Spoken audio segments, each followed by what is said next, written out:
बायोहैज़र्ड्स related to animal handling.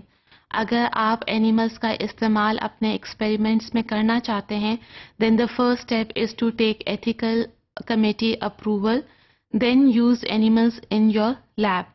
लेकिन फिर भी बायोहैज़र्ड्स उन लोगों के लिए है जो कि एनिमल्स को लैब में हैंडल कर रहे हैं। These biohazards are divided into three categories.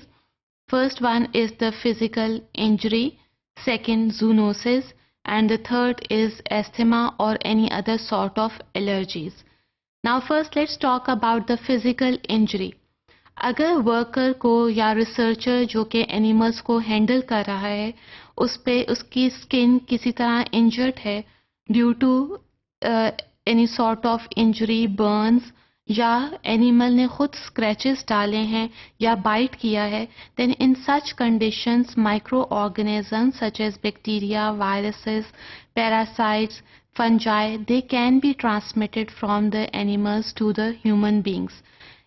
Apart from this, the worker can be prone to different sort of allergies, and the anesthetic agents which are used for the animals can be dangerous for the workers as well. Then the second category which is related to biohazards of animal handling is the zoonosis. Zoonosis is a term which is used for those diseases that can be transmitted from the animals to human beings.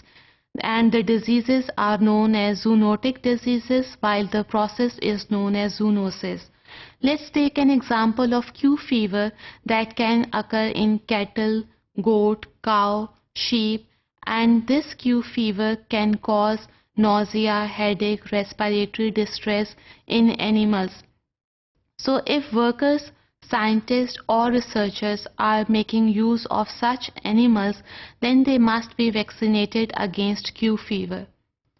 The third category, which includes asthma and allergy, it can occur due to animal fur, because animal fur is itself not responsible for allergy, rather the dust particles that get trapped in the animal fur.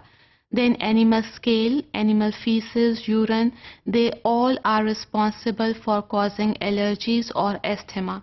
Now keep in mind that there are different types of allergies which are also known as hypersensitivity. According to Gell and Combs classification, we can classify allergy into 4 groups: type 1 hypersensitivity, type 2 hypersensitivity, type 3 and type 4 hypersensitivity.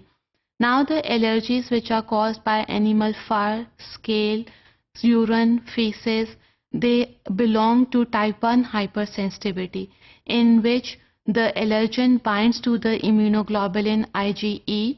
Now IgE will bind to Fc eta receptors present on the mast cells. Now mast cells will degranulate when IgE binds to the mast cell.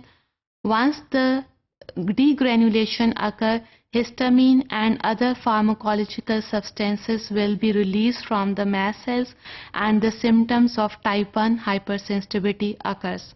Now keep in mind that type 1 hypersensitivity is also known as immediate hypersensitivity, because here the symptoms appear in few seconds or in few minutes.